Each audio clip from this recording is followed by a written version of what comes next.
Eu vou deixar aqui um pedaço desse vídeo aqui, que eu acho muito interessante, dos vídeos que eu deixo sempre para eu me policiar e relembrar do que é importante.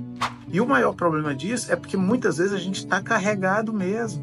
Muitas vezes eu estou pronto para explodir, muitas vezes eu estou muito estressado. Eu sei de onde vem o meu vazio, de onde vem a minha insegurança, de onde vem o meu medo. Tô feliz que eu vou poder ser o pai que eu não tive. E isso faz com que eu estoure fácil com meu filho, com meu marido, com minha esposa. Mas você vai falhando nas coisas mínimas. E a criança vai carregar um monte de trauma, um monte de frustração, um monte de bloqueio na vida adulta. Mesmo tendo muito dinheiro, a pessoa não vai andar para frente, vai ficar ali paralisada. Se fosse o filho de um amigo meu que estivesse aqui e eu tivesse que ensinar ele, educar ele, será que eu ia falar com o filho do meu amigo da maneira que eu falo com meu filho? Se houver amor em sua casa, isso pode compensar muita coisa que faltar na sua vida. Mas se acontecer o contrário, se faltar amor em seu lar, você pode ter qualquer dinheiro do mundo, você pode adquirir os maiores bens que existirem e você pode ter o maior tesouro que tiver. Nada vai ser o suficiente. Essa frase, eu não sei de quem que é, mas é uma frase que eu escutei há muitos anos e que mexe muito comigo. E eu sempre faço questão de conversar sobre ela, de repetir ela quando eu estou conversando com as pessoas, porque essa é uma das maiores preocupações que eu carrego como pai. E o que a gente vê por aí é que não importa se você é rico ou se você é pobre, se você é anônimo, se você é um famoso, famoso, olha para você ver, famoso, quantos famosos a gente vê por aí, quantos cantores, quantos atores, tem de tudo, multidões atrás deles, gritando, fazendo de tudo por eles, e eles não se sentem suficientemente bem. Eles têm dinheiro para comprar qualquer coisa que faltar, qualquer coisa que eles quiserem, e nada é o suficiente, eles não se sentem bem. Na semana passada eu postei um vídeo do Whindersson Nunes, que é um desabafo, né? É um show de stand-up, que é o show Isso Não É o Culto, que é o nome desse show dele, e ele faz um desabafo lá, é uma comédia, mas é um desabafo. E a gente fica impressionado que o quanto que as pessoas, mesmo sabendo que a pessoa, né, está passando por problemas psicológicos, problemas emocionais, depressivos, as pessoas ainda fazem questão de atacar e diminuir a dor e o sentimento que a pessoa está carregando. Uma vez o Whindersson Nunes disse que ele sempre faz piada com os problemas que ele carrega no seu interior, com os traumas, com as adversidades que ele teve que enfrentar na vida, com os problemas familiares dele. E ele faz piada com isso, que é até uma característica que é comum nas pessoas que estão passando por grandes sofrimentos. A gente vê a pessoa sorrindo por fora e, na verdade, por dentro está tudo desmoronando. Muitas vezes a gente nem sabe, que até alguns casos que a gente conseguiu acompanhar em documentários na televisão, como foi o caso que aconteceu com o cantor do Linkin Park, as pessoas estavam ali junto com eles, e eles estão lá felizes, fazendo piada, brincando, e horas depois. E o que a gente precisa ter ciência é que todos nós carregamos trauma no nosso interior. Todos nós. Até você, que acha que não tem nada, você também carrega um trauma no seu interior.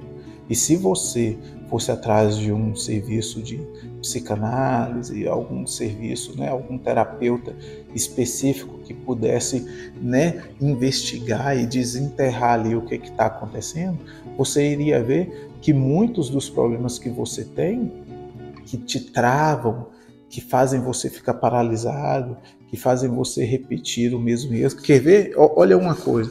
Quantas vezes você falou que iria fazer certa atividade ou certa ação e você, por mais que você se organizasse, você não conseguia fazer aquilo. Nossa, não fiz isso de novo, não fiz isso de novo. Você vai lá, organiza, começa, recomeça e não consegue fazer, não consegue terminar.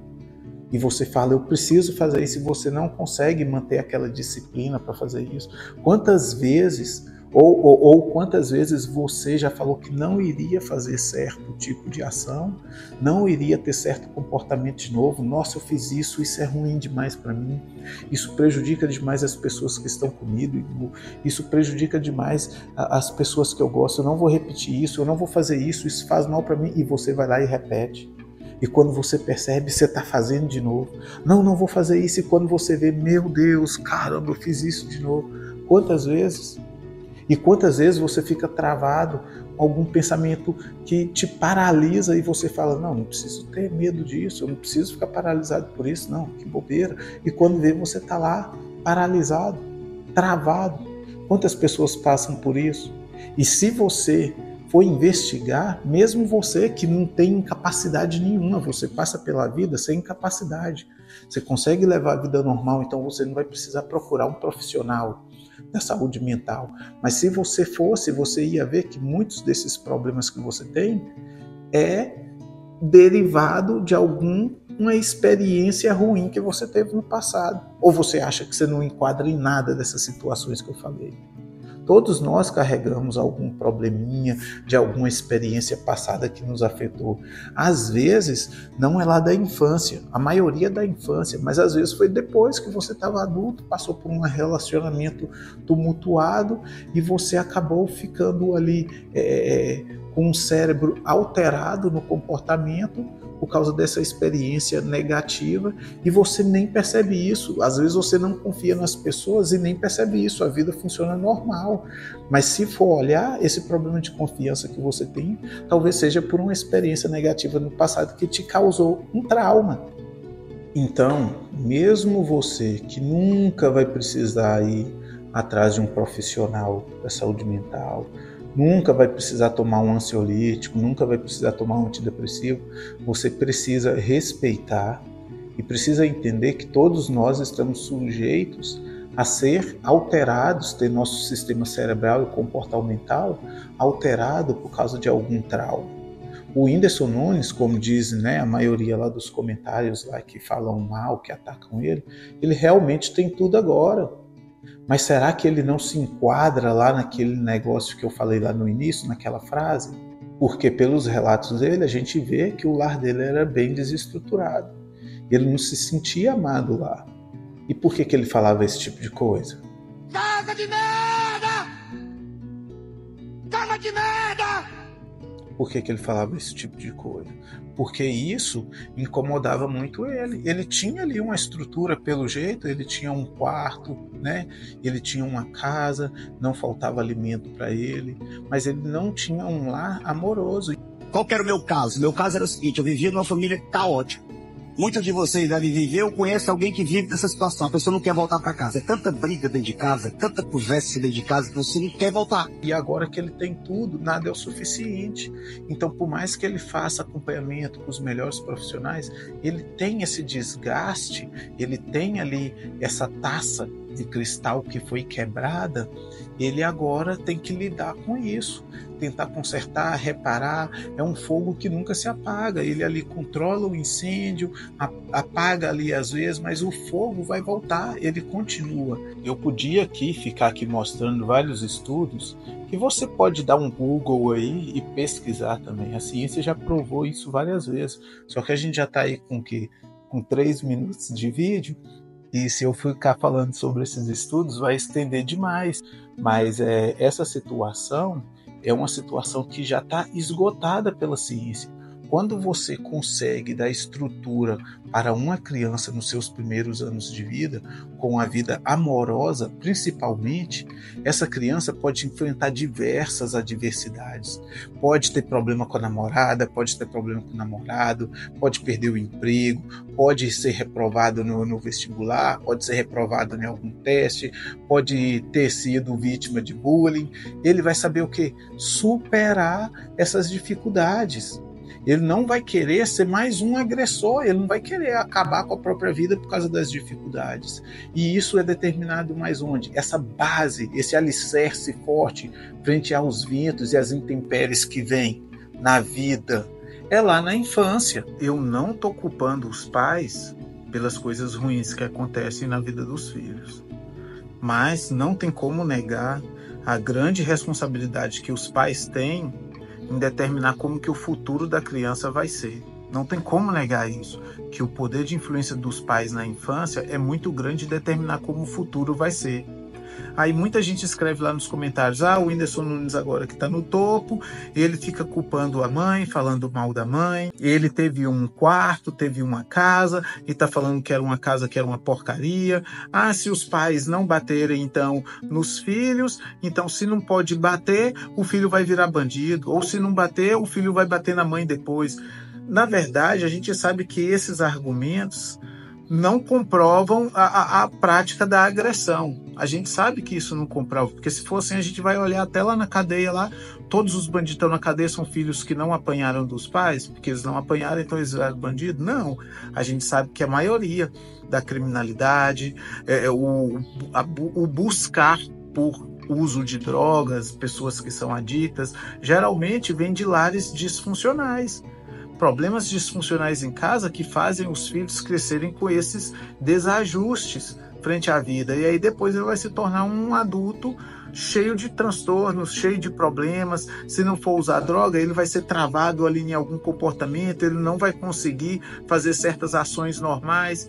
E assim, ou se ele levar uma vida normal, ele vai ter muitas travas, ou ele vai ter que procurar um serviço psicológico para se ajudar, sendo que a gente poderia ter evitado muito desses transtornos na infância.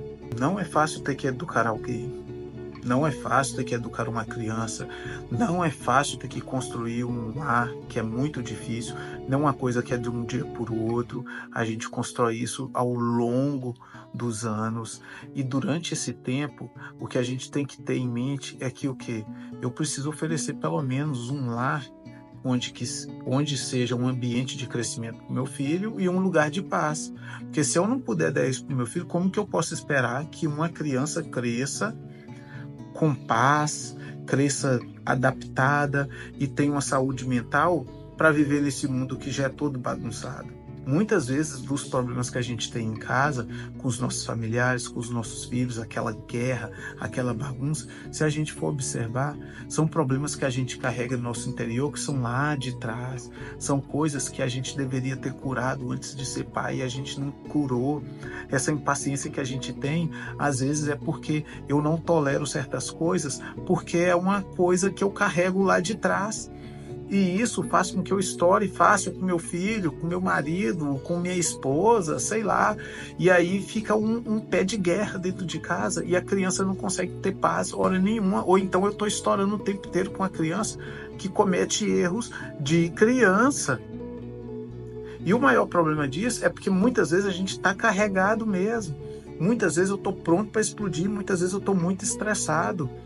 Mas por que eu vou descarregar toda essa raiva em cima do meu filho, da pessoa que realmente tem o direito de errar, tem o direito de exigir que seja ensinado várias vezes?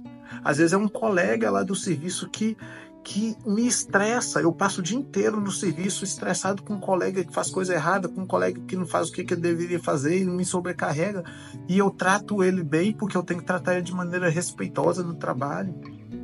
Aí eu suporto aquilo lá, eu suporto algum estranho na rua que fez alguma coisa errada e eu ainda sou educado ao falar com ele, porque eu preciso falar de maneira educada. Mas quando eu estou em casa, eu explodo, eu não tenho paciência com meu filho cometeu um erro e eu já, seu incompetente, você não faz nada certo, você faz tudo errado, você erra todas essas questões aqui, você não sabe de nada. E aí a criança cresce carregando uma coisa que não era culpa dela. Às vezes ele carrega a sua voz inconscientemente, ele vai fazer alguma coisa e ele, depois de adulto, ele vai fazer alguma coisa, não que ele escute sua voz, mas ele vai fazer alguma coisa, por exemplo, no trabalho, erra. Nossa, mas eu sou ruim mesmo, não faço nada certo. Caramba, às vezes ele se trava, não vou pegar essa oportunidade não, porque não vai dar certo. E às vezes ele pede a oportunidade de crescer na vida.